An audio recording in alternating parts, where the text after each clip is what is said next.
Hello guys, my name is Caleb Kroyman and I'm going to give an informational speech about the history of video games. So, to start off the speech, we're going to start at the very beginning. The very beginning started with arcade games, or popularly arcade games. You would have to pay 25 cents to 50 cents to start playing video games in the 1950s and 60s. These games could include Donkey Kong, Pac-Man, and many other games that I can't even remember because there was such a wide variety of games that were pretty strange, but at the same time fun. Next up would be the NES, the NES. The NES was a home game, it was the first home game console that popularly started in the US, and games would include Super Mario Bros., which is probably the most famous, or one of the most famous video games of all time, Mega Man and Zelda, which are two somewhat popular video games.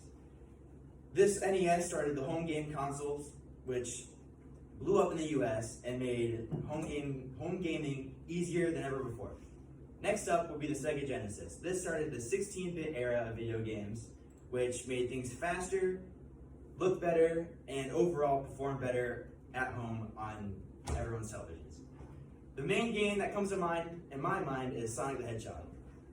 This is just one of the games that I played before and something that sparked a huge revolution in video games.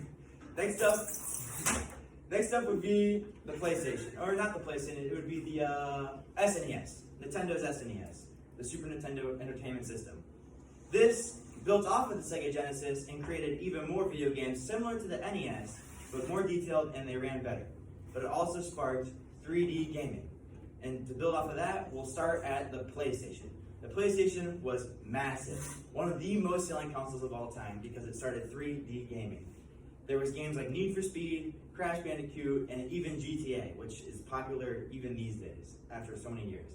It was released in 1990 and caused a huge uproar with the new detail, somewhat graphic, but at the same time it became more popular than before.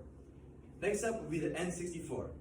The N64 was huge in younger children and many other, all sorts of ages really.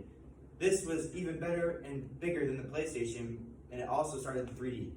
The biggest game that came out of the N64 would easily be Super Mario 64.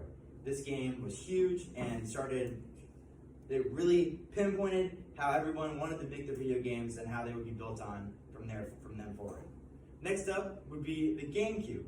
This was the first console to really add severe realistic detail.